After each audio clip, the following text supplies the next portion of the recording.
There's this really distinct cycle of excitement and dread that comes with learning something new. Oh, absolutely. Like you book a trip to a foreign country and suddenly you're just incredibly motivated. You go out and buy the pristine, untouched language workbook. Right, the one that smells like fresh paper. Exactly. And you just imagine yourself effortlessly ordering an espresso in this bustling plaza, chatting with the locals. Yeah, I call that the fantasy phase. It gives you this massive hit of unearned dopamine. Unearned dopamine. Yeah, that's exactly it.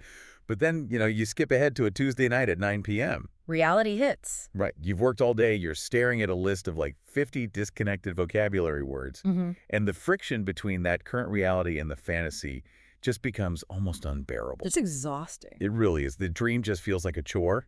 And that is exactly why we're pulling apart this specific stack of material today. Which is a really fascinating stack, by the way. It is. We're diving into this comprehensive collection of lessons and discussions from Mr. English Channel. Yeah. And our mission here is twofold. First, we're extracting the ultimate blueprint for mastering a new language, specifically English. But more surprisingly, we're going to explore how these exact language learning strategies actually double as a masterclass in daily motivation. And habit building, too, for you, the listener, because what we're really examining here isn't, it's not just a set of grammar rules. Right. It's basically a manual for rewiring the brain. Yeah. We're looking at this foundational shift from, passive understanding to active communication. Which is huge. It is. And how to navigate those psychological roadblocks that just paralyze almost every single learner. Okay, let's unpack this. Because learning a language usually feels like, standing at the bottom of a massive, overwhelming mountain. Yeah, it's daunting. But the approach in this material just flips the script entirely. Before we even touch the mechanics of learning English verbs or nouns, we have to look at the psychology of the learner. Right. We have to figure out why people actually quit. Exactly. Why do we give up? Well, the sources say people quit because they fundamentally misunderstand the relationship between fatigue and completion. Okay. Tell me more about that. There's this core motivational philosophy presented here that redefines that whole relationship. And the rule is basically don't stop when you're tired, stop when you're done. Don't stop when you're tired, stop when you're done. I mean, it sounds aggressively simple. It does, yeah. But the material illustrates it with this really relatable anecdote about cleaning the kitchen after dinner. Oh, the kitchen analogy is perfect. Right. Picture it. You've just finished a really heavy meal. You're completely full. Your energy is crashing hard. You're just ready to do nothing. Exactly. And you look over at the kitchen, and it is a disaster zone. Dirty plates, greasy pans, crumpled napkins everywhere. It's a nightmare. And right at that exact moment, your comfortable living room sofa is practically calling your name. It's begging you to just, collapse and turn on the TV. Right. And that moment standing right between the dirty kitchen and the comfortable sofa, that is the critical juncture of all human habit building. Yeah, one moment. Yep. Let's look at the two outcomes here. If you make the easy choice, looking at the mess and deciding to deal with it tomorrow. Which is so tempting. Very tempting. You get immediate physical relief. But the cost is what the sources describe as a sad morning. Oh, the sad morning. Yeah. You wake up tomorrow, you're hoping for a fresh start, and bam! You are immediately hit with the visual stress of yesterday's unresolved dirty pots. So you essentially traded like 30 minutes of comfort last night for this immediate psychological deficit the next day. Exactly. Now, the hard choice is acknowledging that your legs ache, right? Acknowledging that you're tired, but deciding to stop when you were actually done. Right. You spend the 20 minutes scraping plates and wiping down the counters. And, it is genuinely uncomfortable in the moment. Yeah, but the psychological payoff is huge. Yeah. It fundamentally alters how you experience rest. It really does. When you finally walk over to that sofa after the kitchen is clean, you're tired but happy. You feel this real sense of pride. Yes. In that second scenario, the sofa ceases to be a place where you just gave up. It transforms into this hard-earned prize. Which is a great mindset shift. But I have to push back a little here. Okay, let's hear it. I understand cleaning a kitchen in 20 minutes. You scrub the pans, you wipe the table, and you're done. Right. But if we connect this back to learning English, if my goal is to read a 500-page novel in a foreign language, I am never going to be done in a single evening. No, of course not. If I try to push until the whole book is finished, I'll be awake for 3 days and I'll end up just hating the language entirely. And that's entirely valid, which is precisely why the definition of done has to be engineered for your brain's reward system. Okay, engineered how? Well, if you set out to study for 3 hours, your brain looks at that cognitive load, realizes the energy cost is just way too high, and it shuts down your motivation before you even pick up the pen. Oh, so the sofa wins immediately. The sofa wins every time.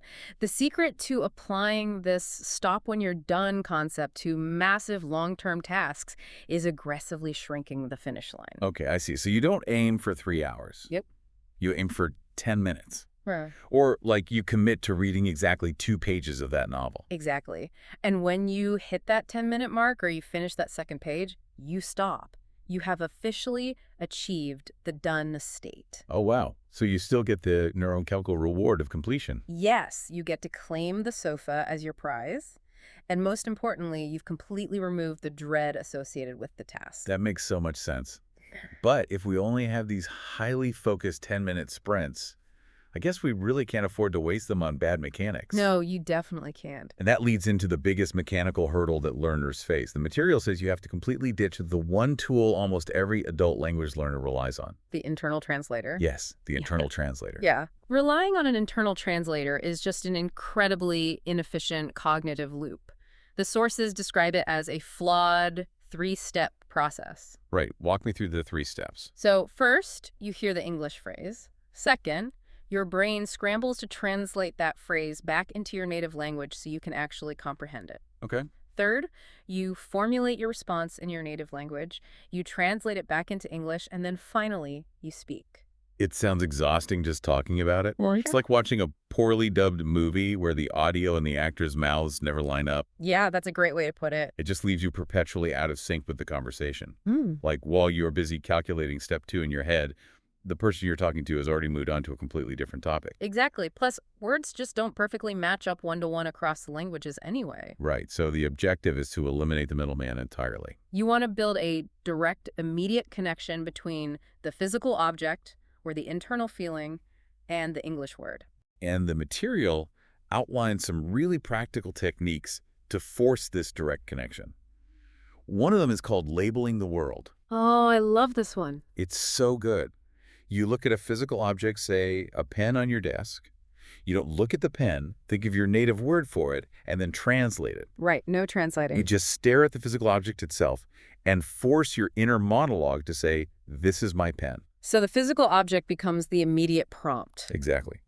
And if you're using flashcards, you don't write the English word sun on one side and your native word on the back. You connect the English word sun directly to a visual picture of a bright yellow sun. Yes. But my absolute favorite is the narrating technique. The narrating is powerful. It really is. You connect your physical feelings directly to simple English phrases right in the present moment.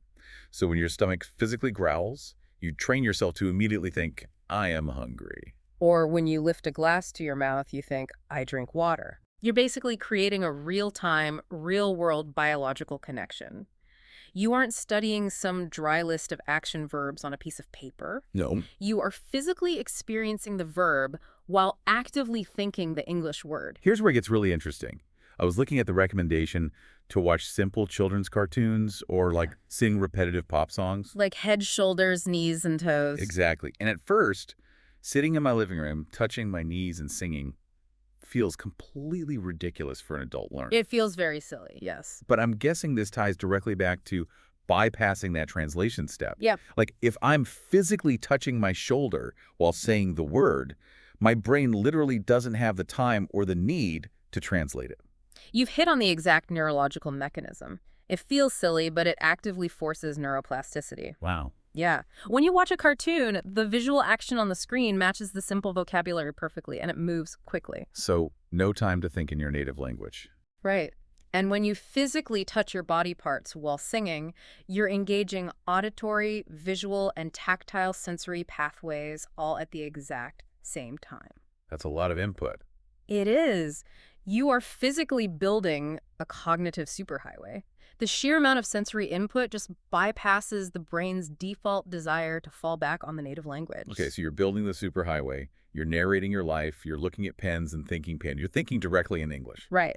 But the transition from internal thought to external reality is brutal. You finally stand in front of another human being to speak, and you just freeze. Yeah, that transition from internal comprehension to external production, that is where the friction is highest. So to get past that blank stare, there are specific mechanics the material says we should rely on. Yes, and the first one is a technique called shadowing. Shadowing, right. It's essentially acting like an echo, right. Exactly like an echo. You listen to a native speaker on a podcast or a video, and you repeat what they say out loud, just a split second after they say it. So you're trying to perfectly mimic their rhythm, their tone, and like the exact music of how the sentence flows. Right. Shadowing is really about building physical muscle memory. You are training the muscles of your mouth, your tongue, and your vocal cords to produce sounds and cadences that they've never had to make before. And because you're just echoing, it removes that heavy cognitive pressure of having to come up with the vocabulary yourself. Exactly. You are solely focused on the physical execution of the language. Okay,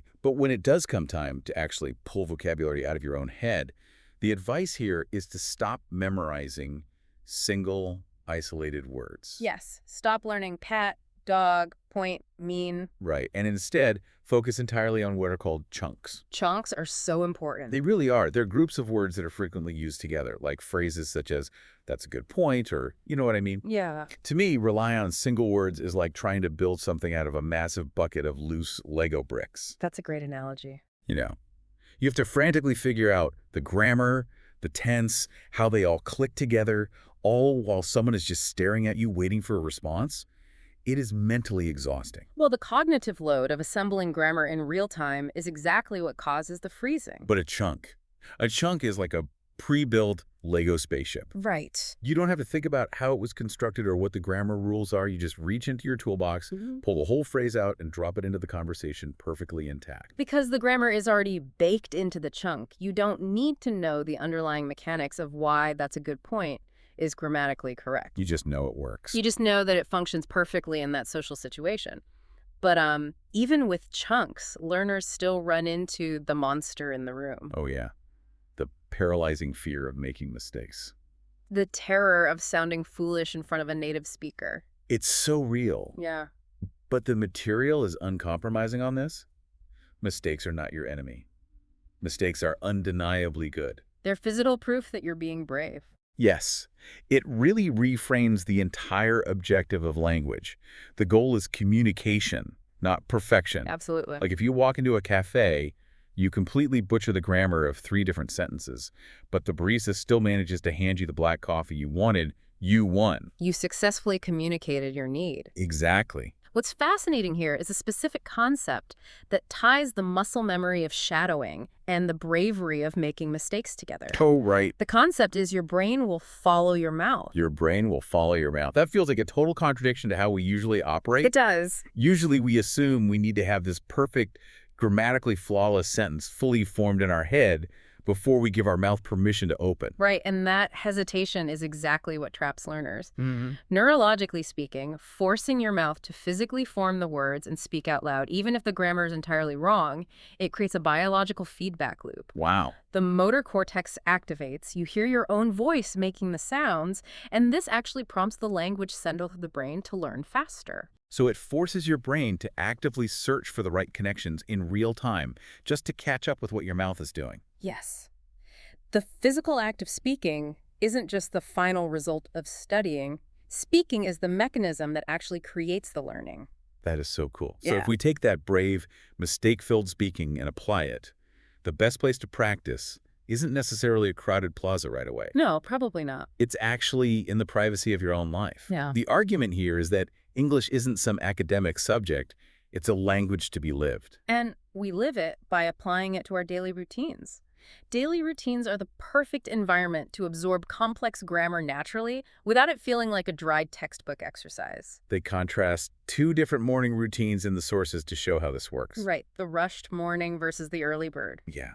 So first you have the person who hits the snooze button, rushes out the door in a panic, wearing just a basic blue shirt, and somehow manages to burn the water they were trying to boil. We've all been there. For sure. Then you have the early bird. They wake up in the quiet, enjoy a cup of coffee, make some eggs, and take their dog, Max, for a peaceful walk. And by narrating these routines, you naturally run into the past tense. Right. You learn how to add aid to words or navigate those tricky, irregular verbs like changing go to went. It also naturally introduces tenses that usually terrify learners, like the present perfect. Yes, the present perfect always sounds so, I don't know, academic. Very formal. But when it's applied to the early bird routine, they say something like, I have drunk 2 cups of coffee, so I am awake now. Right. And reading that, I had a total light bulb moment. The present perfect isn't really a past tense at all. It's literally just a status update. A status update. I love that. Yeah, like I have drunk coffee. It's just a grammatical way of explaining status. I am currently wide awake. It just connects the past action to your current reality. It grounds an abstract grammar rule into a tangible, everyday bodily sensation. And, the material takes this practical application even a step further by teaching language through personal finance and budgeting. Oh yeah, they break down the vocabulary of money, defining needs like water, food, rent versus wants. It's like buying 5 expensive coffees a day. Exactly, or a fancy new jacket when your current one is perfectly fine. Yeah. They have you create this simple 2-column notebook for a budget. Money in for your salary and money out for your expenses. And teaching a language through personal finance is just incredibly strategic. Money carries this intense emotional weight, Yeah. and real-world consequences. Absolutely. When vocabulary is tied to your actual survival, your rent, or your daily coffee habit, the brain flags those English words as highly important. You aren't just memorizing a random list of finance terms. No, you're dealing with the emotional reality of your own life. And that emotional reality ties perfectly into a concept they call the bicycle jar, or, the piggy bank. Right. The idea is to save your daily spare change to reach a highly specific visual goal, like a new bicycle. Honestly, when I first read about an adult putting pennies in a physical jar for a bike, it sounded a bit juvenile. I can see why you'd think that. Yeah, like why not just look at a spreadsheet and tell yourself, don't buy that cake, saving money is the responsible thing to do. Because a spreadsheet relies on a deprivation mindset, and the brain naturally rebels against deprivation. That makes a lot of sense. If you just tell yourself not to buy the cake, you're only focusing on what you're losing. But a physical, visual bicycle jar changes the whole psychological dynamic. Right, because every time you drop a coin in the jar, you get a hit of dopamine. Yeah. You aren't mourning the cake, you're actively visualizing the bicycle you're earning. Exactly. It turns not spending into a tangible, positive action. It's the exact same psychology as making the sofa your hard-earned prize after cleaning the kitchen. It is. You're tricking your brain into enjoying delayed gratification, all while actively processing English vocabulary around saving, budgeting, and goals. Okay, so from saving money, they move to spending it. Yeah. The restaurant. The fun part. Yes, they break down the essential high-utility phrases you need. Walking in and saying, a table for 2, please. Asking, can I have the menu? Pointing and saying, I'll have the hamburger. And finishing with, can I have the bill? All great chunks. They are. But here's the obvious problem.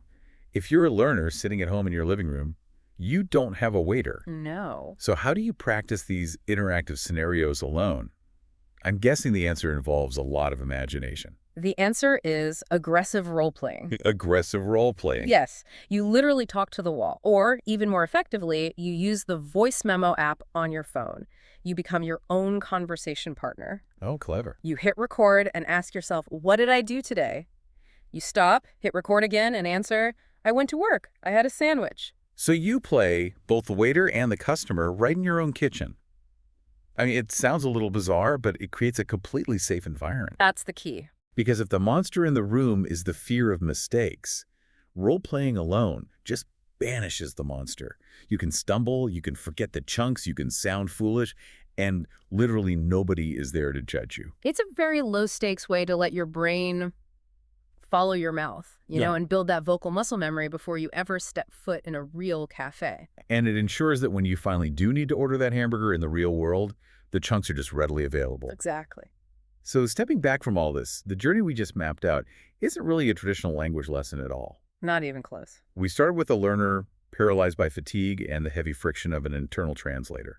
And we ended up with a blueprint for someone who physically lives the language. Someone who uses tactile muscle memory, visual associations, and like a literal glass jar to trick their brain into daily fluency. But the architecture holding all of those tricks together is consistency.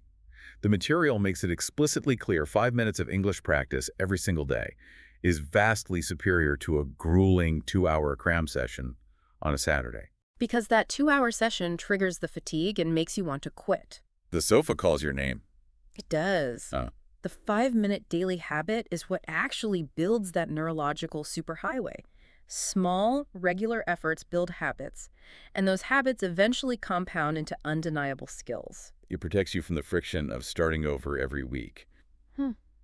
Well, as we wrap up this deep dive into Mr. English Channel, I want to leave you with a final thought to just sort of turn over in your own mind. Mm. We spent a lot of time on that really fascinating biological loop, your brain will follow your mouth. We discussed how acting the part of an English speaker, forcing yourself to physically make the sounds, even when you don't feel ready, it actually prompts your brain to adapt and catch up to the reality you're creating. Right. So if acting the part is the very mechanism that builds the skill, what other areas of your life could you transform just by boldly acting the part before you actually feel qualified? That's a great question. What happens if you stop waiting for the perfect conditions? Stop waiting until you aren't tired and just force yourself to take that first imperfect step. Keep that in mind next time you're staring at a sink full of dirty dishes or an empty bicycle jar.